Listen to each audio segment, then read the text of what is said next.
तर नमस्कार मैत्रिणींनो, तर आज मी तुम्हाला दाखवणार आहे भरलेली मिरची। त्यासाठी मी मिरच्या घेतलेल्या आहेत आणि छान अशा कट करून घेतल्यानंतर एक वाटी बेसन घेऊन त्याला छान असं कढईमध्ये भाजून घेतलेलं आहे आणि छान कढईमध्ये असं भाजून घ्यायचं एक वाटी बेसनला।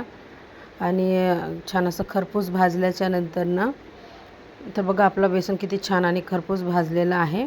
त्यानंतर आपण त्याच्यामध्ये 1 चम्मच शेंगदाण्याचं कूट टाकणार आहोत। त्यानंतर 1 चम्मच लसूणची पेस्ट टाकणार आहोत आणि हळद,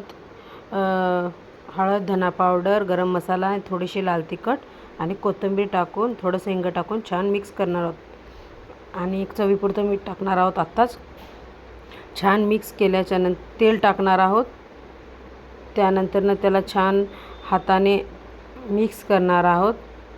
छान मिक्स केल्याच्या नंतर तेल टाकून मिक्स केल्याने कसा मिरचीमध्ये मसाला असा मस्त बसतो दाबून। पाणी टाकलं तर मिरची खूप अशी चिकट होऊन जाते आणि छान अशी मसाला मिक्स करून झाल्याच्या नंतर आपण मिरची भरायला घेणार आहोत। तर मिरच्या अशा मी मधून कट करून घेतलेल्या आहेत। ह्या मिरच्या जास्त तिखट नसतात। मिरच्या कापताना त्यातल्या बिया पण काढून घ्यायच्या आणि छान अशा मिरच्या भरून घ्यायच्या। तर गॅसवर कढई ठेवलेली आहे, छान गरम झालेली आहे। त्याच्यामध्ये आपण तेल टाकणार आहोत। तर कढईमध्ये तेल खूप कमी लागतं, तर तुमच्या हिशोबाने तेल टाका आणि छान आपण अशा मिरच्या त्याच्यामध्ये सोडून देणार आहोत आणि उरलेला मसाला आपण नंतर वापरणार आहोत। पहिले मिरच्या आपण अशा फ्राय करून घेणार आहोत, म्हणजे पूर्णपणे शिजवून घेणार आहोत। मसाला टाकल्याच्या नंतर मिरच्या शिजत नाहीत, मसाला करपायला चालू होतो। त्यासाठी मी अशा मिरच्या आधी शिजवून घेतलेल्या आहेत। त्यानंतर मग मी त्याच्यामध्ये उरलेला जो मसाला आहे तो टाकणार आहे। तर बघा आपली मिरची फ्राय एकदम रेडी झालेली आहेत।